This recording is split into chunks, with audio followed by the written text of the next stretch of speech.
Bible గ్రంథంలోని ప్రార్థనలు మనం ధ్యానం చేస్తున్నాం. The prayers of men and women.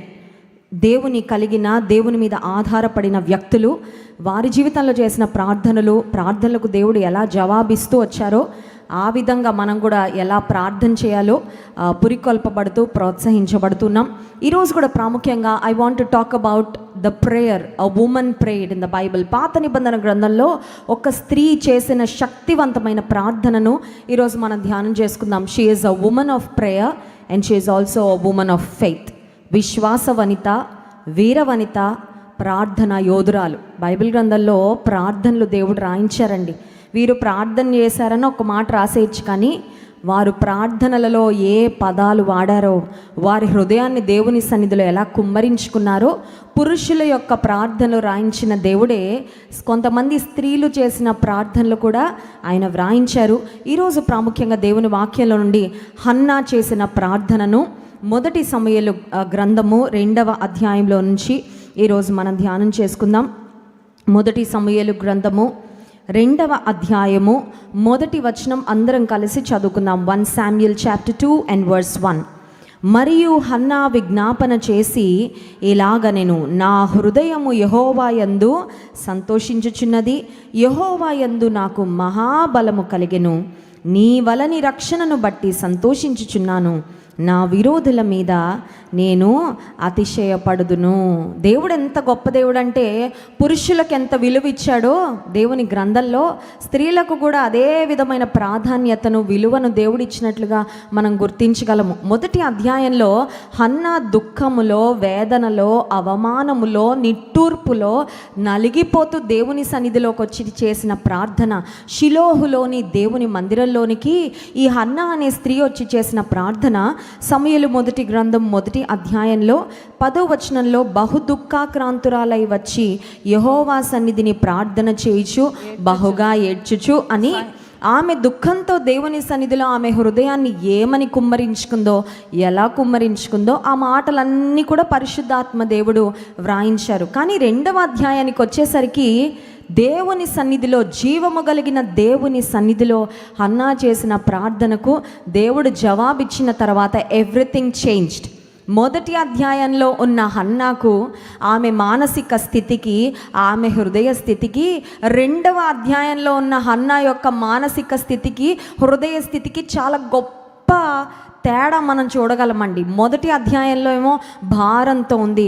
మొదటి అధ్యాయంలో ఆమెకు పిల్లలు కలగని కారణం చేత ఆమె వైరి అయిన పెనిన్న ఆమెను మాటికి మాటల చేత విసిగిస్తూ, బాధిస్తూ, ఆమెను అవమానపరుస్తున్న స్థితిలో మొదటి అధ్యాయంలో హన్నా చాలా కృంగుదలలో, డిప్రెస్డ్గా దేవుని మందిరానికి వచ్చింది.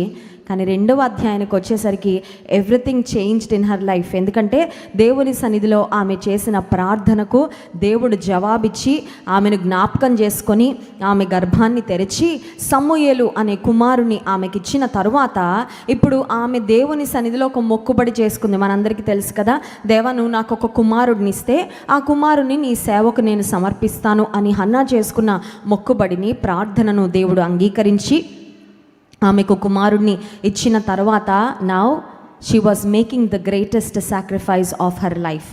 ఆమె జీవితంలో ఒక గొప్ప త్యాగాన్ని చేస్తున్న స్త్రీగా మనం చూస్తున్నామండి. హన్నా గొప్ప ప్రార్థన యోధురాలే కాదు, గొప్ప విశ్వాస వనితే కాదు, గొప్ప త్యాగపూరికమైన ప్రేమ కలిగిన స్త్రీ. She was a woman of commitment. She was a women who had her sacrificial love for the lord. దేవుని కొరకు నేను చేసుకున్న ఆ మాట, నేను ఇచ్చిన ఆ మాట నెరవేర్చడం అది కష్టమైన, సమర్పణతో కూడినదైనా, కొంత నాకు బాధను కలిగించేదైనా నేను దేవునికి ఇచ్చిన మాట ఖచ్చితంగా నెరవేరుస్తాను, దేవుని సన్నిధిలో నేను చేసుకున్న ఒడంబడికను ఖచ్చితంగా నెరవేరుస్తానని దేవుని సన్నిధిలో ఆమె తన కుమారుడిని సేవకు అప్పగించి వెళ్ళిపోయే సందర్భంలో మళ్ళీ ప్రార్థన చేసిందంట. ఆసక్తికరమైన విషయం ఏంటంటే వేదనలో ఉన్నప్పుడు చేసిన ప్రార్థన కన్నా ఆమె ప్రార్థనకు జవాబు వచ్చిన తర్వాత చేసిన ప్రార్థన చాలా పెద్దదండి. స్తోత్రం చెప్దాం, హల్లెలూయా. మనం వేదనలో ఉన్నప్పుడు ఉపవాస ప్రార్థన చేస్తాం. మనం వేదనలో నాతో ఎవరు మాట్లాడద్దు, నన్ను ఎవరు డిస్టర్బ్ చేయొద్దు, కాసేపు నన్ను వదిలేయండి, పిల్లలు వచ్చి తలుపు కొడుతున్నా ఉండండి, మమ్మీ ప్రార్థన చేసుకోవడానికి ఊరుకోరా, టైం ఇవ్వరా, నేను చాలా మీ అందరి కొరకు విజ్ఞాపన చేస్తున్నా కదా, మన కుటుంబ సమస్యల కొరకు ప్రార్థన చేస్తున్నా కదా, మన ఆర్థిక సమస్యల కొరకు ప్రార్థన చేస్తున్నా కదా, give me some time, give me some space, నేను ప్రార్థన చేయాలని కష్టంలో ఉన్నప్పుడు చాలా లెంగ్దీ ప్రేయర్ చేస్తాం, చాలా డీప్ ప్రేయర్ చేస్తాం, చాలా శ్రేష్టమైన మాటలతో ప్రార్థన చేస్తాం. కానీ ప్రార్థనకు జవాబు వచ్చిన తర్వాత హృదయం తేలికైపోతుంది.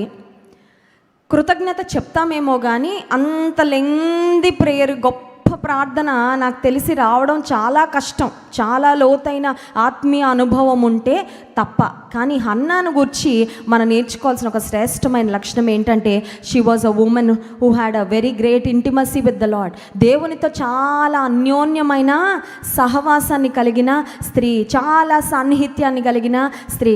కుమారుడు పుట్టక ముందు నేను నిన్ను ఎలా ఆశ్రయించాను ప్రభా, కుమారుడు పుట్టిన తర్వాత కూడా ఆ కుమారుడిని నీ సేవకు సమర్పించే సందర్భంలో కూడా my love for you gross. దేవా, నీ పట్ల నా ప్రేమ పెరుగుతుంది కానీ తరగదయ్యా. ఇప్పుడు కొడుకు మీదకి సగం ప్రేమ వెళ్ళిపోదు, నీ మీదకి సగం. చూడండి, మనకు అలాగే కదా, పెళ్ళవగానే భర్త మీద 100% ఉంటుంది ప్రేమ. ఫస్ట్ బిడ్డ పుట్టగానే 50%, ఫస్ట్ బిడ్డకి భర్తకి ఎంత 50%. రెండో బిడ్డ పుట్టగానే పిల్లల మీదకి 30% వెళ్ళిపోయి మిగతా ఏమన్నా మిగిలి ఉంటే భర్తకి కదండి. ఆవిడ భర్త అనుకుంటాడు, ఇదేంటి పిల్లలు వచ్చిన తర్వాత నాకు టీ కూడా సరిగ్గా సమయానికి వాళ్ళు స్నానం చేయించుతున్నానంటది, వాళ్ళకి బట్టలు వేస్తున్నానంటది, వాళ్ళకి టిఫిన్ పెడుతున్నా అంటది. కొంచెం టిఫిన్ పెట్టమ్మా, కొంచెం భోజనం వడ్డించాము, పెట్టేసుకోండి పిల్లల్ని చూసుకుంటున్నా కదా. అంటే ఏమవుతుందంటే మన జీవితంలో కొన్నిసార్లు ప్రేమ డివైడ్ అయిపోతూ ఉంటుంది. మన జీవితంలో బిడ్డలు, బాధ్యతలు వచ్చిన తర్వాత వారి మీదకి ప్రేమ వెళ్ళిపోయి, భర్త విషయంలోనే కాదు దేవుని విషయంలో కూడా ప్రేమ తగ్గిపోతూ ఉంటుంది. కానీ హన్న ఏం రుజువు చేసిందంటే, he is the apple of my eye, నా కంటి పాప లాంటోడు ఈ కొడుకు. ఎందుకంటే నా మీద ఉన్న అవమానం తొలగించడానికి నా ప్రార్థనలన్నిటికీ జవాబు ఈ కుమారుడే. అయితే ఈ కుమారుడిని దేవుని సన్నిధిలో నేను సమర్పించిన తర్వాత కూడా, దేవా నా 100% అయితే నీకే, నా ప్రేమంతా మొదట నీకే, నా హృదయంలో మొదటి స్థానము నీకే అని దానికి రుజువుగా ఆమె చేసిన అద్భుతమైన ప్రార్థనలో ఒక 3 ప్రాముఖ్యమైన అంశాలు ధ్యానించుకొని మనము స్తుతి ఆరాధనలోనికి వెళ్దాం. మొట్టమొదటి అంశము, ఆమె దేవుని సన్నిధిలో వచ్చి ఆమె కుమారుణ్ణి సేవకు సమర్పించిందండి. 1వ అధ్యాయం ఆఖరు వచనంలో, కాబట్టి నేను ఆ బిడ్డను యెహోవాకు ప్రతిష్ఠించుచున్నాను, తాను బ్రతుకు దినములన్నిటను యెహోవాకు ప్రతిష్ఠితుడు అని చెప్పెను. అప్పుడు వాడు యెహోవాకు అక్కడనే లైక్ మదర్ లైక్ సన్. ఎలాంటి తల్లో అలాంటి కొడుకేనండి. తల్లికి తగ్గ మోకాళ్ళేసే తల్లికి మోకాళ్ళేసే పిల్లలు కూడా మన అడుగుజాడల్లోనే. మనం దేవుని ప్రేమిస్తే మన పిల్లలు సాతాన్ని ప్రేమించరండి. మనం దేవుని కొరకు త్యాగపూరితంగా ముందుకు వెళ్తే మన పిల్లలు కూడా మన అడుగుజాడల్లోనే నడుస్తారు. ఆత్మ సంబంధమైన వారసత్వాన్ని ఖచ్చితంగా మన బిడ్డలు కూడా పునికి పుచ్చుకుంటారు. దేవునికి స్తోత్రం చెప్దాం, హల్లెలూయా. ఈ భౌతికపరమైన ఆస్తులు ఏమి పిల్లలకు అందించకపోయినా పర్వాలేదు, కానీ ఆత్మీయమైన వారసత్వాన్ని ఖచ్చితంగా ఇక్కడున్న ప్రతి ఒక్కరు అందించాలి. ఇక్కడున్న ప్రతి తల్లి తన బిడ్డను ఒక ప్రార్థనా పరురాలిగా, ప్రార్థనా పరుడుగా తీర్చిదిద్దాక మనం ఈ లోకాన్ని విడిచిపెట్టి వెళ్ళిపోయిన పర్ల వాళ్ళు ఆత్మీయంగా దేవునిలో కొనసాగుతారు. ఆత్మ సంబంధమైన వారసత్వము మన తర్వాత తరానికి ఖచ్చితంగా అందించాలి. హన్న అందించేసిందండి. అక్కడేం రొక్కేశాడంట. ఎంత చక్కని కుమారుడు, ఎంత ఆత్మీయమైన కుమారుడు. అంత చిన్న వయసులో ఎలా వచ్చింది నాయన నీకు ఆ మనసు? పేచీ పెట్టట్లేదే, అమ్మ నాకు ఇక్కడ ఇష్టం లేదు, నాకు ఇక్కడ ఇంట్లో ఉన్నట్టు బెడ్ ఉండదు కదా, నాకు ఇక్కడ ఇంట్లో ఉన్నట్టు బొమ్మలు ఉండవు కదా, ఏలీ తాత నాకు పనులు చెప్తాడు, ఏమీ పేచీ పెట్టట్లేదండి. వెంటనే దేవుని సన్నిధిలో మ్రొక్కిన తరువాత అన్న అంటున్న మాట చాలా ఆసక్తికరమైన, చాలా శ్రేష్టమైన మాట. 2వ అధ్యాయం 1వ వచనం, మరియు హన్న విజ్ఞాపన చేసి ఇలాగనెను, నా హృదయము యెహోవా యందు స్తోత్రం చెప్దాం, హల్లెలూయా. కొడుకును విడిచిపెట్టి వెళ్ళిపోవాలి కాసేపు అయ్యాక. WhatsApp calls, video calls, Zoom మీటింగ్లు, స్మార్ట్ ఫోన్ లేవండి ఆ రోజుల్లో. కొడుకుని మళ్ళీ చూడాలంటే 6 నెలలకో సంవత్సరానికో దూర ప్రయాణం చేసుకొని తల్లి. ఈ రోజుల్లో మనం పిల్లల్ని హాస్టల్లో పెడితే రోజు పొద్దున ఫోను, తిన్నావా, ఉన్నావా, పడుకున్నావా, అది చేసావా, ఇది చేసావా, ఎన్ని ఫాలోఅప్లో అయినా మనకి ఇబ్బందిగానే ఉంటుంది. ఆ రోజుల్లో ఇవేమీ లేవు facilities. She was making a great sacrifice for the lord. దేవుని కొరకు ఆమె ఇచ్చిన మాట నెరవేర్చుకునే సమయము తన ఒకే ఒక్క కుమారుణ్ణి, పుట్టిన కుమారుణ్ణి దేవుని సన్నిధిలో విడిచిపెట్టి వెళ్ళే సమయంలో నిజానికి దుఃఖంగా ఉండాలి. నిజానికి బాధగా ఉండాలి, నిజానికి చాలా కొరతగా ఫీల్ అవ్వాలి. నా బాబుని ఇక్కడ వదిలిపెట్టి వెళ్ళిపోతుంటే అది ఎట్లా ఉంటుందంటే దేవుడు ఇచ్చాడు మళ్ళీ దేవుడు తీసేసుకుంటున్నాడు అన్నట్లే ఉంటుంది కదండి. ఎందుకంటే కుమారుడు ఉన్నాడు, ఎక్కడో ఉన్నాడు, కానీ నా దగ్గర ఉండడుగా, నా కళ్ళ ముందు పెరగడుగా, నన్ను రోజుకు 10 సార్లు అమ్మ అమ్మ అని నా వెనకాల తిరగడుగా, నేను ముద్దు చేయాలన్నా, నేను గోరు ముద్దలు పెట్టుకోవాలన్నా నాకు అందుబాటులో ఉండడుగా. ఎన్ని ఫీలింగ్స్ వస్తాయండి ఒక తల్లికి. పాలు విడిచిన కుమారుడిని విడిచిపెట్టి వెళ్ళేటప్పుడు ఎంత బాధ కలుగుతుంది తల్లికి. కానీ అంటుంది, నేను నా హృదయము యెహోవా యందు సంతోషించుచున్నది. ఆమె ప్రార్థనలో చెప్తున్న మొదటి మాట దేవునికి ఏంటంటే, దేవా నీ యందు నేను సంతోషిస్తున్నాను. స్తోత్రం చెప్దాం, హల్లెలూయా. ఎక్కడున్న మనందరము కూడా మన ప్రార్థనలో ఈ మాట చెప్పాలి ప్రభువుకి. మోకరించగానే బయటికి వెళ్తున్నానయ్యా, తోడుగా ఉండయ్యా, నా కుటుంబాన్ని కాపాడయ్యా, ఉద్యోగంలో సహాయం చేయయ్యా, పరీక్షల్లో జయం ఇవ్వయ్యా, ఇవి కాదండి. నా హృదయము యెహోవా యందు, lord I rejoice in you, నేను నీ యందు ఆనందిస్తున్నానయ్యా, నీ యందు నేను సంతోషిస్తున్నాను. ఆమె దేవునితో చెప్తుంది, దేవా ఈ కుమారుణ్ణి నీ సేవకు సమర్పిస్తున్నప్పటికీ నేనేమీ బాధగా చేయట్లా, సంతోషంగా చేస్తున్నా. స్తోత్రం చెప్దాం, హల్లెలూయా. కొన్నిసార్లు మనం దేవునికి ఏదో కానుక ఇవ్వాలనుకుంటామండి. కానుక ఇవ్వాలనుకున్న తర్వాత ఆ తర్వాత ఏదో ఒక ఆర్థిక సమస్య వస్తుంది. అంత పెద్ద కానుక ఎందుకు అనుకున్నానో అనుకోకుండా ఉంటే చూడండి, sometimes we make a commitment and then we regret. అయ్యో నేను సాక్ష్యం చెప్దాం అనుకున్నాను కానీ అంతమంది మధ్యలో నిలబడితే నా చేతిలో నిగిపోతాయే, అందరూ చూసి నవ్వుతారేమో, ఇది కూడా ఒక సాక్ష్యమేనా, ఇది కూడా చెప్పాలా అనుకుంటారేమో. కొన్నిసార్లు ఏదో చేయాలనుకుంటాం, తీర్మానం తీసుకుంటాం, దేవునికి మాట ఇస్తాం, తర్వాత రిగ్రెట్ అవుతా ఉంటాం. హన్నాలో అలాంటి రిగ్రెట్ మనకి, what ever I decided to do for the lord I will do it with Joy and gladness and I continue to rejoice in him. నీలో నేను ఆనందిస్తానయ్యా, నీలో నేను సంతోషిస్తాను. హన్నా ప్రార్థనలో మొదటి అంశము, మనందరి ప్రార్థనలో కూడా ఉండాల్సిన అంశం ఏంటంటే, దేవా నేను నీ యందు సంతోషిస్తున్నాను, నేను నీ యందు ఆనందిస్తున్నాను, నేను నిన్ను బట్టి ఆనందిస్తానయ్యా. నా పరిస్థితులు ఎలా ఉన్నా it doesn't matter to me, నాకేం పర్వాలేదు, నిన్ను బట్టి నేను ఆనందిస్తాను. రెండవదిగా మనం చూసినట్లయితే హన్నా యొక్క ప్రార్థనలో 2వ అధ్యాయం 1వ వచనంలో ఆ తర్వాత మాట చదువుదాం చూడండి. యెహోవా యందు నాకు మహాబలము కలిగెను, నీ వలని రక్షణను బట్టి సంతోషించుచున్నాను, నా విరోధుల మీద నేను అతిశయపడుదును. యెహోవా వలన నాకు మహాబలము. నా కుమారుడు ఒకే ఒక కొడుకు ఇప్పుడు ఇక్కడ వదిలిపెట్టి వెళ్ళిపోతే నన్ను ఎవరు చూసుకుంటారు వృద్ధాప్యంలో? నా భర్తకి ఎవరుంటారు ప్రక్కన? కొడుకు ఉంటే, ఇంట్లో ఉంటే వాళ్ళ నాన్నకి చేదోడు వాదోడుగా ఉంటాడు కదా.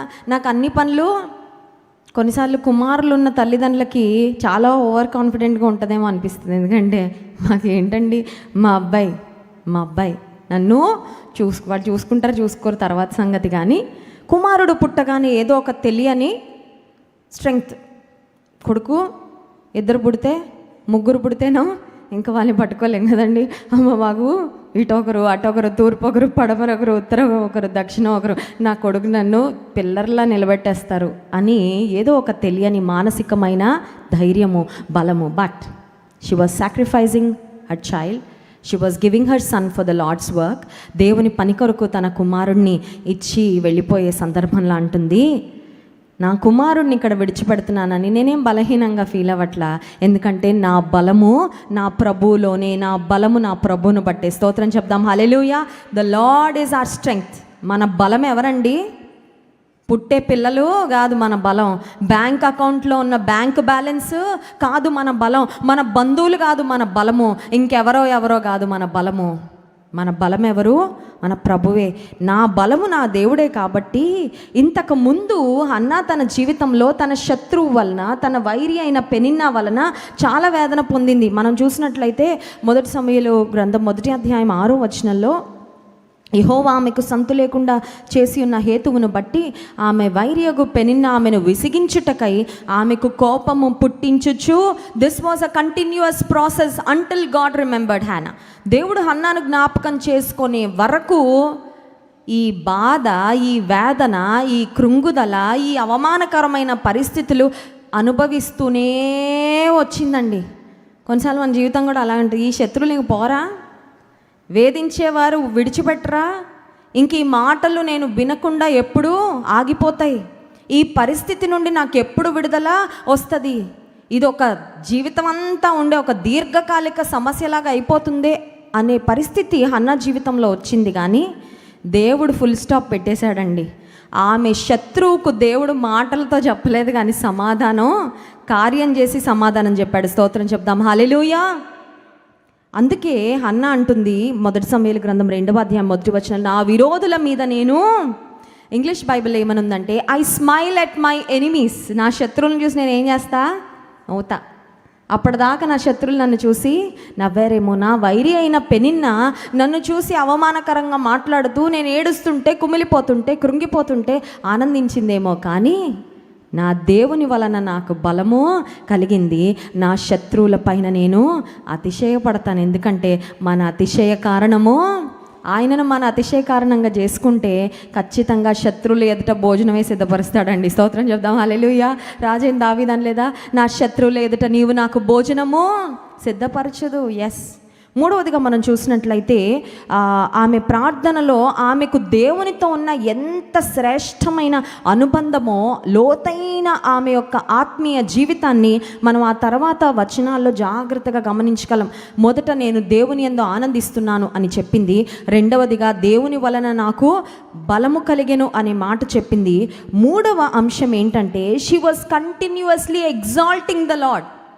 పుట్టిన తల్లి బిడ్డ కలిగిన తర్వాత మురిసిపోతామండి తల్లులం, తెలుసు కదా, మురిసిపోతాం. ఎలా మురిసిపోతాం, ఎంత అందగాడో కదండి, ఎంత క్యూటో చూడండి, మనం ఎలా పెట్టుకుంటాం స్టేటస్ పెడితే, సూపర్ క్యూట్, ఇంకా చబ్బీ కడ్లీ, అబ్బో ఇంక చెప్పదులే అండి, ద మోస్ట్ బ్యూటిఫుల్ కదా, ఇంకా వావ్ అమేజింగ్, ఏవేవో వచ్చేసేలే, చాలా చాలా వర్డ్స్ వచ్చేసాయి వర్ణించడానికి. ఆమె తన కుమారుణ్ణి చూసి ఇంత, మా కుమారుడు ఇలాంటోడు అలాంటి ఏమీ అనట్లా. కుమారుణ్ణి దేవుడు ఇచ్చాడు, ఆయన నా శత్రువుల ఎదుట నా తల ఎత్తాడు, ఆ కుమారుని మళ్ళీ దేవుని సేవకి సమర్పిస్తున్నాను. ఇప్పుడు నా ఫోకస్ అంతా దేని మీద అంటే, my focus is on exalting my God. నా దేవుని హెచ్చించుట, నా దేవుని ఘనపరచుట నాకు ఇష్టము అంటూ 4 మాటలు ఆమె పలికిందండి. దేవుని యొక్క ఔన్నత్యాన్ని గూర్చి, దేవుని యొక్క శ్రేష్టతను గూర్చి, దేవుని ఘనపరుస్తూ, మహిమపరుస్తూ ఒక 4 ప్రాముఖ్యమైన మాటలు ఆమె తన ప్రార్థనలో చేసినట్లుగా మనం గమనించగలము. చూడండి 2వ వచనం, యెహోవా వంటి పరిశుద్ధ దేవుడు ఒక్కడునూ లేడు. మన దేవుడు పరిశుద్ధుడు, ఆయన పరిశుద్ధతకు సాటి అయిన పరిశుద్ధత. ఈ లోకంలో అసలు పరిశుద్ధులు ఎవరు? ఆయన రక్తం చేత కడగబడిన మనము పాపులం నుండి పరిశుద్ధులుగా మార్చబడ్డాం, కానీ అసలు పాపమే ఎరుగని వారి ప్రపంచంలో ఎవరు లేరు. ద హోలీ వన్, పరిశుద్ధుడైన దేవుడు. యెషయా గ్రంథం 6వ అధ్యాయంలో చూసినట్లయితే, యెషయా దైవజనునికి కలిగిన దర్శనంలో ఆయనకు వినపడతా ఉంది, దూతలు పరలోకంలో దేవుని స్తుతిస్తూ ఆరాధిస్తూ, సైన్యములకు అధిపతి యెహోవా పరిశుద్ధుడు పరిశుద్ధుడు పరిశుద్ధుడని గాన ప్రతిగానములతో దేవుని స్తుతించటము, గణపరచటము దైవజనుడు చూశాడు. ప్రకటన గ్రంథంలో కూడా మనం చూసినట్లయితే పరిశుద్ధుడు పరిశుద్ధుడు పరిశుద్ధుడు అనే మాటలు పరలోకంలో ప్రతిధ్వనిస్తున్నట్లుగా మనం చూడగలం. నిజమే, మనం కూడా ప్రార్థనలో దేవుని గణపరిచేటప్పుడు, స్తుతించేటప్పుడు, నువ్వు పరిశుద్ధుడవయ్యా, నీలో ఏ పాపము లేదయ్యా, you are the holy one. రెండవదిగా మనం చూసినట్లయితే ఈమె చేసిన ప్రార్థనలో దేవుని ఆమె హెచ్చించి గణపరుస్తున్న విధానం. 2వ వచనం, నీవు తప్ప మరి ఏ దేవుడును లేడు, మన దేవుని వంటి ఆశ్రయ దుర్గమేదియు. రెండవదిగా, నీ వంటి వారెవరూ లేరయ్యా.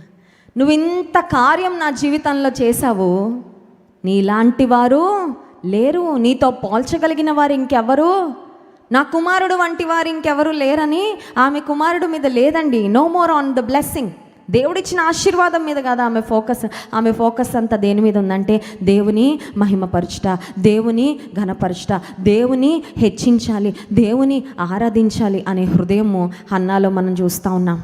మూడవదిగా ఆమె అంటూ ఉంది, నా దేవుని వంటి ఆశ్రయ దుర్గం ఏదియో. హన్నా ఎవరిని ఆశ్రయించింది ఆమెకు వచ్చిన శ్రమలో? తన భర్తను ఆశ్రయించలేదు, ఇంకెవరెవరినో ఆశ్రయించలేదు, కానీ దేవుని మందిరంలోనికి వచ్చి ఆమె హృదయాన్ని అంతా దేవుని సన్నిధిలో కుమ్మరించుకున్న తర్వాత దేవుడు ఆశ్రయదుర్గమని రుజువు చేసుకోలేదా? 46వ కీర్తన 1వ వచనం, దేవుడు మనకు ఆశ్రయమును దుర్గమునై ఉన్నాడు, ఆపత్కాలములో ఆయన నమ్ముకొనదగిన సహాయకుడు. స్తోత్రం చెప్దాం. హల్లెలూయా. Is a very present help in times of trouble. America దేశంలో 911 రింగ్ చేస్తే ఎమర్జెన్సీ నంబర్, పోలీస్ వారు, ఫైర్ వారు, వారందరూ ఇమీడియట్గా వస్తారండి. భారతదేశంలో 100 నొక్కగానే వెంటనే సహాయం అందుతుంది కష్టంలో ఉన్న వారికి. ఒక అంబులెన్స్కు డయల్ చేయగానే, ఒకవేళ పోలీస్ వారికి కాల్ చేయగానే, ఎమర్జెన్సీలో ఉన్నప్పుడు SOS కాల్ వెళ్ళగానే వాళ్ళైనా కొంచెం టైం తీసుకొని లేట్గా వస్తారేమో, ఎందుకంటే మరి ఆ రోడ్లు ట్రాఫిక్లో నావిగేట్ చేసుకుంటూ రావాలి కదా. ఒకసారి వార్తల్లో చదివాను నేను, 2 అంబులెన్స్లో ఒకరినొకరు గుద్దుకొని మొత్తం అంబులెన్స్లో ఉన్న వాళ్ళందరూ చనిపోయారు. ఎంత దురదృష్టకరమైన విషయం అండి. అంబులెన్స్లో ఒకరున్నారు రిస్క్లో, ఈ అంబులెన్స్లో ఇంకొకరు ఉన్నారు ఎమర్జెన్సీ కండిషన్లో. వారితో పాటు బంధువులు ఎవరో ఒకరు ఎక్కుతారు కదా, ఫ్యామిలీ మెంబర్స్, డ్రైవరు. అంబులెన్స్ అనగానే మనకు తెలుసు ఆటోమేటిక్గా మిగతా వెహికల్స్ అన్నీ అంబులెన్స్కి మనం దారి ఇస్తాము. వాళ్ళు కూడా చాలా హై స్పీడ్లో వెళ్తారు, ఎందుకంటే పేషెంట్ ప్రాణాన్ని నిలబెట్టాలని. 2 అంబులెన్స్లో అటు నుంచి వచ్చింది, ఇటు నుంచి వచ్చింది, 2 ఒకేసారి హెడ్ ఆన్ కొలిషన్. అందులో ఉన్నవారు చనిపోయారు, ఇందులో ఉన్నవారు మామూలు వెహికల్లో వెళ్ళినా బ్రతుకుండేవారేమో అని. ఒకవేళ పోలీస్ వారు కానీ అంబులెన్స్ వారు కానీ మనకు సహాయం చేయడానికి వచ్చేవారి సహాయం లేట్ అవ్వచ్చేమో, ఒకవేళ అలాంటి వాహనాల్లో వెళ్ళినా మనకి ప్రమాదం జరగచ్చేమో, కానీ మన దేవుడు ఆపత్కాలంలో నమ్ముకొనదగిన సహాయకుడు. స్తోత్రం చెప్దాం. హల్లెలూయా. He reaches down to us when we need him. మనకు ఆయన ఎప్పుడు అవసరమో వెంటనే ఆయన సహాయాన్ని, ఆయన ఆలస్యము, నేను ట్రాఫిక్ కొంచెం క్లియర్ చేసుకోవడానికి టైము పట్టింది, నా సెల్ ఫోన్ స్విచ్ ఆఫ్ అయింది, అందుకే నీ కాల్ నేను ఎత్తలే, ఇలాంటి ఎక్స్క్యూజెస్, ఇలాంటి మాటలు ఏమీ మనకి దేవుని దగ్గర వినపడవండి. అందుకే హన్నా చేస్తున్న ప్రార్థన, మన దేవుని వంటి ఆశ్రయదుర్గం ఏదియూ లేదు. 4వదిగా ఆమె చెప్తున్న మాట 3వ వచనం, యెహోవా అనంత జ్ఞానియగు దేవుడు. ఆయన అనంత జ్ఞానం కలిగిన, ఆయన జ్ఞానానికి మించిన జ్ఞానం, ఆయనకి టోపీ పెట్టగలిగిన వారు ఎవరు? ఈ లోకంలో సో కాల్డ్ జ్ఞానులు, మాకెంతో జ్ఞానం ఉందనుకున్న వారి జ్ఞానము దేవుని వెరితనం కన్నా తక్కువ అంట. దేవుడు ఎంత జ్ఞానం కలిగిన వాడంటే ఆయనకి వెరితనమే లేదండి. He's the only wise God. ఆయన జ్ఞానాధారము నేనే అని సెలవిచ్చిన దేవుడు. కానీ ఈ లోకంలో అత్యంత జ్ఞానుల యొక్క జ్ఞానాన్ని దేవుని వెర్రితనంతో పోలిస్తే దానికన్నా ఇది తక్కువే ఉంటుందంట. So we can imagine how wise are God is. ఈమంటుంది హన్నా చేసిన ప్రార్థనలో, నీవు అనంత జ్ఞానియగు, ఐ ట్రస్ట్ యువర్ విజ్డమ్. నాకు కొన్నిసార్లు అర్థం కాకపోవచ్చు ఏమైనా జరుగుతున్నప్పుడు, నాకు కొన్నిసార్లు ఏం చేయాలో తోచకపోవచ్చు, నా మనసుకి కొన్నిసార్లు things may be beyond my comprehension. ఇది ఎందుకు ఇలా జరుగుతుంది, ఎవరు దీని వెనకాల ఉన్నారు, ఇది ఎందుకు దేవుడు అనుమతించాడు, ఈ పరిస్థితి ఏంటి, నేనేం చేయాలి, వాట్ నెక్స్ట్. కొన్నిసార్లు క్రాస్ రోడ్స్ దగ్గర నిలబడతామండి.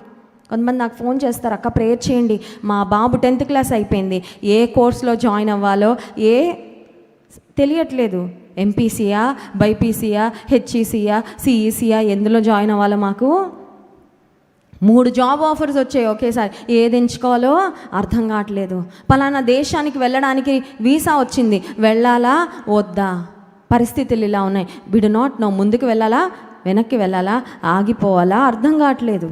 లైఫ్లో చాలాసార్లు మన జ్ఞానానికి, మన ఆలోచనలకు కొన్ని విషయాలు అర్థం కావండి. బట్ హన్నా అంటా ఉంది, దేవా నువ్వు అనంత జ్ఞాని అయినా నీ జ్ఞానానికి అర్థం కానిది ఏది లేదు. ఏ పరిస్థితి అయినా నువ్వు సమస్తము ఎరిగిన దేవుడు, నువ్వు అనంత జ్ఞానము కలిగిన దేవుడు అంటూ ఈమె కొన్ని ప్రాముఖ్యమైన మాటలు ఆ తర్వాత పలుకుతూ ఉంది. ఒక్కొక్కటిగా ఫాస్ట్గా చూసి మనం స్తుతి ఆరాధనలోనికి వెళ్దాం. These words are almost like warnings, ఒక హెచ్చరికలుగా ఉన్నాయి ఆమె పలుకుతున్న మాటలు. హన్నా పలుకుతున్న మాటలు ఇందాక చెప్పాను కదా, she's a woman of faith, she's a woman of prayer, she's a woman of commitment. ప్రార్థనా పరురాలైన స్త్రీ, విశ్వాసము కలిగిన విశ్వాస వీర వనిత, 3వది త్యాగపూర్వకమైన ప్రేమ కలిగిన హృదయం కలిగిన స్త్రీ అని ఆమె చేస్తున్న ప్రార్థనలో ఆమె కొన్ని మాటలు పలుకుతూ ఉంది. పరిశుద్ధాత్మ దేవుడు ఆమెతో పలికించారండి. కొన్నిసార్లు మనం మోకరిస్తాం, మనం ఏదో ప్రార్థన చేయాలని మోకరిస్తాం, కానీ కొన్నిసార్లు దేవుడు మన మనసులో ఇంకేవో చెప్పి ప్రేయర్ చేస్తూ ఉంటాడు. నా లైఫ్లో చాలాసార్లు నేను అది అనుభవపూర్వకంగా ఎక్స్పీరియన్స్ చేశాను. యూఎస్లో నేను డెన్వర్లో వర్క్ చేస్తున్న సమయంలో నాకు ఒక రూమ్మేట్ ఉండేది, అపార్ట్మెంట్లో ఉండేవాళ్ళం. ఆ అమ్మాయి నేను రోజు ఈవినింగ్ వర్క్ నుంచి వచ్చిన తర్వాత మేము ప్రేయర్ చేసుకునే వాళ్ళం ఇంటి దగ్గర. నేను ఒక చిన్న గిటార్ కొనుక్కున్నాను. ఆ గిటార్లో సాంగ్ నేను ప్లే చేస్తూ ఉంటే పాటలు పాడుకునే వాళ్ళం. పాటలు పాడుకున్న తర్వాత బైబిల్లో ఏదో ఒక చాప్టర్ చదువుకొని ఇద్దరం ప్రేయర్ చేస్తూ ఉండేవాళ్ళం.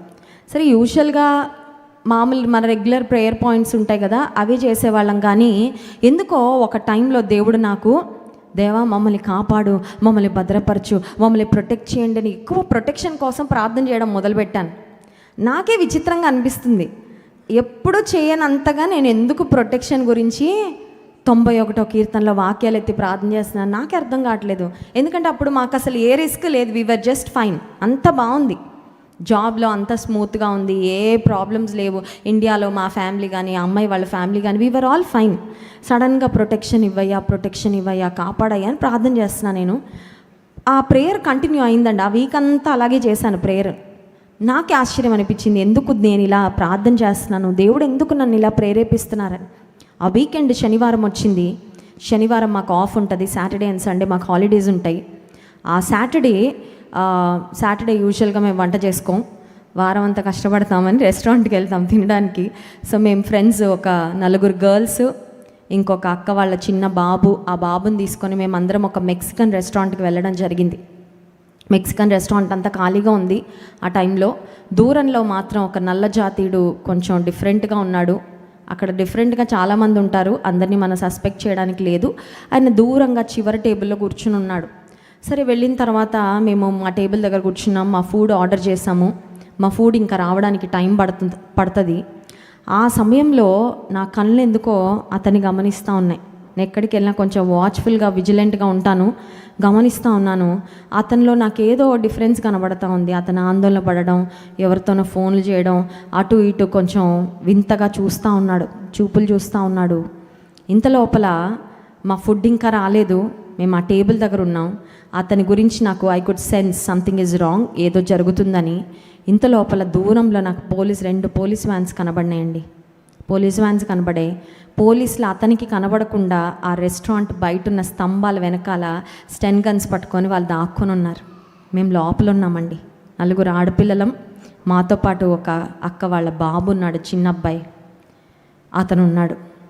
అక్కడ అందరికీ గన్స్ ఉంటాయి, గన్ కల్చర్ కామన్ యూఎస్లో. అతని దగ్గర ఖచ్చితంగా గన్ ఉండుండొచ్చు. ఆ సమయంలో నేను మా ఫ్రెండ్స్కి తెలుగులో మాట్లాడుతున్నాను, ఎందుకంటే అతనికి ఇంగ్లీష్ వస్తుంది కాబట్టి. మనం ఇక్కడ నుండి వెంటనే వెళ్ళిపోవాలి, ఫుడ్ అక్కర్లేదు, ఏమక్కర్లేదు, నడవండి బయటికి, మనం వెళ్ళిపోదామని నేను తెలుగులో చెప్పి వెంటనే మేము ఒక డోర్లో నుంచి ఎస్కేప్ అవ్వడానికి వెళ్ళగానే అతను మమ్మల్ని అడ్డుగా పెట్టుకొని అందులోంచి బయటకు రావడానికి ట్రై చేయగానే దేవుని మహాకృప వలన మేము అలా ఎస్కేప్ అవ్వగానే పోలీసులు అతన్ని పట్టుకున్నారండి. చాలా ఉద్రిక్తమైన వాతావరణం, నా లైఫ్లో వెరీ ఫస్ట్ టైం నేను అది ఎక్స్పీరియన్స్ చేసింది. ఆ తర్వాత మా గుండె ఎంత వేగంగా కొట్టుకుందో మాకే తెలుసు. ఆ ప్రక్కన వేరే షాప్లోకి వెళ్ళి మేము కాసేపు ఉండిపోయాం, అక్కడ బయటకు రాలేదు, ఎందుకంటే మొత్తం పోలీస్ వెహికల్స్ వచ్చేసాయి. అతను చాలా పెద్ద క్రిమినల్ అంట, చాలా మోస్ట్ వాంటెడ్ క్రిమినల్. ఆ రోజు అక్కడికి వచ్చి నక్కాడు, పోలీసులకి దొరికాడు. యూజువల్గా అలా జరిగే సందర్భాలలో ఆ క్రిమినల్స్ ఏం చేస్తారంటే దే స్టార్ట్ ఫైరింగ్, బుల్లెట్స్ వదలగానే ఆ అమాయక ప్రజలు చాలామంది బలైపోతారండి. ఆ రోజు ఏదో పెద్ద ప్రమాదం జరగాల్సింది, కానీ నా దేవుడు జరగబోయే విషయాన్ని గురించి ముందుగానే తెలియపరిచి వారం రోజుల నుండి మమ్మల్ని కాపాడయ్యా, మమ్మల్ని భద్రపరచయ్యా, నీ కనుదృష్టి మాపై ఉంచయ్యా అని దేవుని సన్నిధిలో ప్రార్థన చేసేలా చేసి ఆ రోజు ఆ భయంకరమైన ప్రమాదం నుండి దేవుడు మమ్మల్ని తప్పించాడు. ఎందుకు ఈ మాటలు చెప్తున్నానంటే, మన దేవుడు అనంత జ్ఞానము కలిగిన వాడు. కొన్నిసార్లు మన మనసుకి, మన ఊహకు అందని విషయాలు, ఏం చేయాలో దిక్కుతోచని పరిస్థితిలో కూడా ఆయన మన మీద దృష్టి ఉంచి ఆయన ఆలోచన చెప్పే దేవుడు. ఇప్పుడు హన్నా అనే ఈ ప్రార్థనా పరురాలైన ఆ స్త్రీ ఆమె ప్రార్థనలో చెప్తున్న కొన్ని ప్రాముఖ్యమైన మాటలు వదరుబోతుల గురించి మాట్లాడుతుందండి ఆమె. నిజమే, ఈ లోకంలో వదరబోతులు చాలామంది తయారవుతున్నారు. వదరబోతులుగా అవ్వకుండా కూడా రక్షణ పొందిన ప్రతి ఒక్కరు శ్రద్ధ తీసుకోవాలి. ఎందుకంటే ఈ నోరు అగ్ని లాంటిది కదండి. ఈ నోరే ఆత్మీయంగా మనము దిగజారిపోవడానికి, దేవునికి దూరం అవ్వడానికి, దేవుని తీర్పు మన మీద రావడానికి కూడా కారణం ఏమవుతుందంటే నోరే. ఆమె వదరుబోతులను గురించి కొన్ని ప్రాముఖ్యమైన హెచ్చరికలు చేస్తూ ఉంది. చూడండి 3వ వచనం, యెహోవా అనంత జ్ఞానియగు దేవుడు, ఆయనే క్రియలను పరీక్షించువాడు, ఇకను అంత గర్వముగా మాటలాడకుడి, గర్వపు మాటలు మీ నోట రానియకుడి. ఆ రోజు హన్నా ద్వారా దేవుడు పలికించిన ఆ మాటలు ఈ రోజుల్లో ఉన్న ప్రతి ఒక్కరికి, గర్వపు మాటలు మీ నోట రానియద్దు. ఎందుకు రానియకూడదు? గర్వపు మాటలు చాలా ఈజీగా వచ్చేస్తాయే. కొంచెం మనకి పాపులారిటీ రాగానే, లేకపోతే కొంచెం డబ్బులు రాగానే, ఒక కొడుకు పుట్టగానే, పిల్లలు కలగగానే, పిల్లలు ఉద్యోగాల్లో స్థిరపడగానే, కొంచెం అందరు చూసి ఆహా ఇప్పుడు చాలా బాగుందండి మీ లైఫ్, బాగా స్థిరపడిపోయారు, చాలా మంచిగా ఉన్నారండి అనగానే కొన్నిసార్లు గర్వపు మాటలు వచ్చేస్తూ ఉంటాయి కదా. అన్న ద్వారా దేవుడు పలికిస్తున్న మాటలు, గర్వపు మాటలు ఎందుకు మాట్లాడకూడదంటే 4వ వచనం, ప్రఖ్యాతి నొందిన విలుకాండ్రు ఓడిపోదురు. ప్రఖ్యాతి నొందాము, వీఆర్ గ్రేట్ అనుకున్న వారిని దేవుడు ఓడగడతాడంట. అంటే విజయమునిచ్చే దేవుడే ఒక వ్యక్తిని ఓడించే దేవుడు కూడా ఆయనే. ఈరోజు విజయంలో ఉన్నాను, ఈరోజు నా జీవితం అంతా బాగుందని గర్వపు మాటలు, డంబపు మాటలు పలికామంటే ఆ విజయము వెంటనే అపజయంగా అయిపోద్ది. రెండవదిగా మనం చూసినట్లయితే 5వ వచనం చూడండి, తృప్తిగా భుజించిన వారు అన్నము కావాలనని కూలికి పోవుదురు. చాలండి. తృప్తిగా ఉన్నవారు, ఇంగ్లీష్ బైబిల్ ఏమని ఉందంటే they will go begging for food అంట. మా ఇంట్లో రైస్ ఉంది, మా ఇంట్లో కూరగాయలు ఉన్నాయి, మా ఇంట్లో పల్సెస్ ఉన్నాయి, మా ఇంట్లో అన్నీ ఉన్నాయి, తృప్తిగా ఆహారం ఉంది అనుకున్న వాళ్ళు అడుక్కునే స్థితికి వెళ్ళిపోతారంట.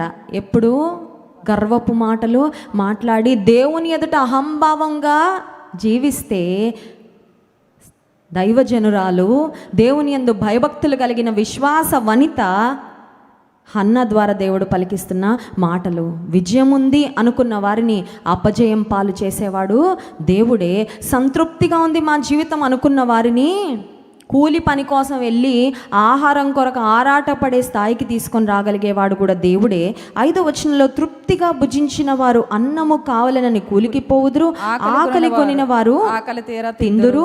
గొడ్రాలు 7 పిల్లలను కనును, అనేకమైన పిల్లలను కనినది, అనేక మంది పిల్లలను కనినది కృషించిపోవును. అనేక మంది పిల్లలు ఉంటే ఆ తల్లికి ఎంత ధైర్యంగా ఉంటుందండి. ఇందాక చెప్పాను కదా, అనేక మంది పిల్లలు ఉంటే ఆ తల్లి ఏమనుకుంటుంది, నాకేంటండి ఇంకా, ఒకళ్ళు అది చేస్తారు, ఒకళ్ళు ఇది చేస్తారు, ఒకళ్ళు నావన్నీ చూసుకుంటారు నా పిల్లలు అని అనేక మంది పిల్లలు కలిగిన తల్లి, she may probably feel very strong, కానీ ఆమె కృషించిపోతుందంట.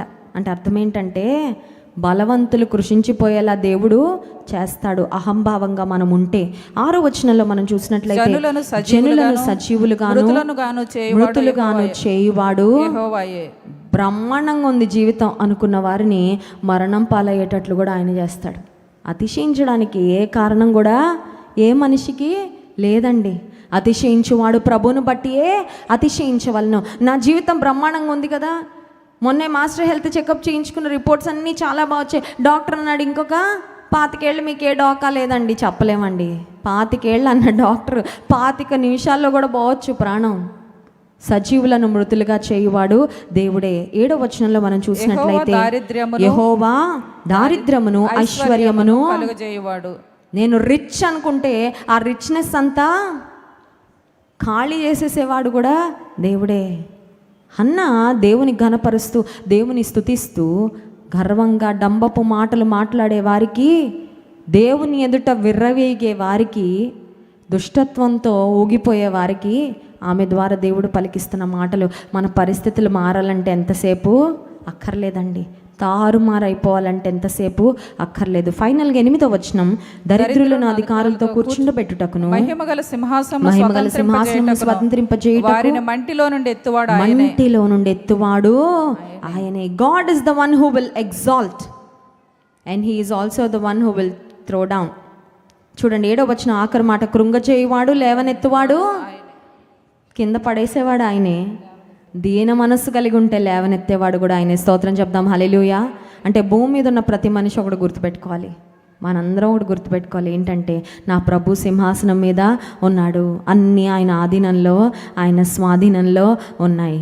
ఏది ఏమైనా, ఎంత ఆశీర్వాదం వచ్చినా, ఎంత ఘనత వచ్చినా, ఏ స్థితి వచ్చినా, ఏ పేరు వచ్చినా, ఏ ప్రఖ్యాతలు వచ్చినా, నీ ఎదుట మేము నథింగ్ అయ్యా, మా బ్రతుకులేమీ కాదయ్యా అని దీన మనస్కులమై సాగితే ఆయన కృప యుగ యుగములు నిలుస్తుంది. ఆయన నీతి మన పిల్ల తరానికి నిలుస్తుంది. అంతేగాని డంబపు మాటలు, గర్వపు మాటలు మాట్లాడితే పడద్రోసే దేవుడు పేదరికము వచ్చినట్లుగా, ఓటమి అపజయం వచ్చేటట్లుగా, కొరతలలోకి వెళ్ళిపోయేటట్లుగా దేవుడు పరిస్థితులు మార్చాలంటే ఎంతసేపు అక్కర్లేదు. అందుకే ఆమె ఫైనల్గా ఒక మాట చెప్తా ఉంది, చూడండి 9వ వచనం, తన భక్తుల పాదములు తొట్రిల్లకుండా ఆయన వారిని కాపాడును. స్తోత్రం చెప్దాం, హల్లెలూయా. తన భక్తుల, లోకస్తులు ఎటన్నా పోవచ్చు కానీ God is very possessive about his children. దేవుడు తన బిడ్డల విషయం చాలా పర్సనల్గా తీసుకుంటాడండి, జాగ్రత్తగా ఉండాలి. లోకస్తులు ఎటు పోయినా ఆయన అంత కేర్ చేయడేమో కానీ నిన్ను ముట్టినవాడు నా కనుగుడ్డును ముట్టినవాడని హీ టేక్స్ ఇట్ పర్సనలీ. సౌలు దేవుని ప్రజలను హింసిస్తూ ఇబ్బంది పెడుతూ చెలరేగిపోతూ ఉంటే అడ్డుకోలేదా దేవుడు? ఆపలేదా? జోక్యం చేసుకోలేదా? సౌలుకు బుద్ధి చెప్పలేదా? సౌలు యొక్క ఆహాన్ని, గర్వాన్ని వంచి తెచ్చుకోలేదా? చేతిలోకి తీసుకోలేదా? విరగ్గొట్టి ఒక చక్కని పాత్రగా మలిచి అప్పుడు వాడుకోవడం ప్రారంభించాడు. అంతే. ఆయన చేతిలో ఒదిగిపోతేనే ఉంది విలువ, ఆయన చేతిలో ఒదకపోతే విరగొట్టేస్తాడండి. అంతే. తన భక్తుల పాదములు తొట్రిల్లకుండా ఆయన వారిని, ప్రియమైన సహోదరి, ప్రియమైన సహోదరుడా, నా పిల్లల జోలికి రావద్దంటారు కదా కొన్నిసార్లు. మనం ఎవరైనా ఇద్దరు పిల్లలు కొట్టుకుంటా ఉంటే మన పిల్లల్ని వెళ్ళి మనం ఎంత బాగా డిఫెండ్ చేసుకుంటామండి. మా అమ్మాయి అలాంటిది కాదండి, మీ అబ్బాయే, మీ అమ్మాయి అని మనం ఎలా ఫైట్ చేస్తాం? The lord is possessive about his children. నువ్వు ఆయన రక్తం చేత కొనబడినా, ఆయన ప్రియమైన బిడ్డవైతే నీ విషయంలో ఆయన శ్రద్ధ కృంగిపోవద్దు. అన్న విషయంలో తీసుకోలేదా దేవుడు శ్రద్ధ? ఆమె శత్రువుల మీద అతిశయించేటట్లుగా ఆమెను దేవుడు హెచ్చించలేదా? ఆమె శత్రువులను చూసి ఆమె నవ్వే స్థితికి ఆమెను దేవుడు ఎగ్జాల్ట్ చేయలేదా? గణపరచలేదా? గణపరిచాడు. ఇంకొక మాట 10వ వచనం, యెహోవాతో వాదించువారు నాశనమగుదురు. స్తోత్రం చెప్దాం, హల్లెలూయా. The Lord is our defender. మన పక్షంగా పోరాడేవాడు దేవుడు. ఆయనతో ఎవరైనా పెట్టుకుంటే వారు ఏమవుతారండి? జీవము కలిగిన దేవునితో యాజ్యం ఆడితే. కొన్నిసార్లు నీవెదుర్కొంటున్న పరిస్థితులు, నీవెదుర్కొంటున్న సమస్యలలో నా శక్తి సరిపోవట్లేదయ్యా, నేను ఏం చేయాలో నాకు అర్థం కావట్లేదయ్యా, నువ్వు ఏం చేయక్కర్లా, ప్రభువుకు అప్పగించి చాలు. Just commit to the lord. నీ పరిస్థితి ప్రభువుకు అప్పగించి. అన్నాదే చేసిందండి, ఏమీ చేయలా. ఆమె చేసింది చాలా చిన్న కార్యం, కానీ దేవుడు ఆమె పక్షంగా చేసింది చాలా గొప్ప కార్యం. స్తోత్రం చెప్దాం, హల్లెలూయా. ఏం చేసింది ఆమె? దేవునికి అప్పచెప్పింది, అంతే. మొదటి అధ్యాయానికి 2వ అధ్యాయానికి ఎంత తేడా! మొదటి అధ్యాయంలో ఉన్న Hannah, she was depressed, she was down, she was sad, she was frustrated. 2వ అధ్యాయానికి వచ్చేసరికి she is joyful, she is strong, she is worshipping. ఎంత బలం కలిగి ఉంది, ఎంత దేవుని బట్టి అతిశయిస్తూ ఉంది, ఎంత ఆనందంగా ఉంది. ఈరోజు ఒకవేళ నీ స్థితి మొదటి సమూయేలు గ్రంథం 1వ అధ్యాయంలో ఉన్న హన్నా వలె ఉంటే, remember, God is on the throne. దేవుడు సింహాసనము మీద ఉన్నాడు. ఆయన అన్నీ చూస్తున్నాడు. ఆయన అన్నీ ఎరిగిన దేవుడు. ఆయన అనంత జ్ఞానము కలిగిన దేవుడు. ఒకవేళ నీ ఎదుట మనుషులు ఒకవేళ రకరకాల మోసపూరితమైన కార్యాలు చేయొచ్చేమో, కానీ ఆయన ఎదుట ఆయన ఎవరు మోసగించలేరు. ప్రభుతో వ్యాధ్యమాడి గెలవగలిగిన వారు ఎవరు కూడా లేరు. కళ్ళు మూసుకోండి, ప్రార్థన చేసుకుందాం.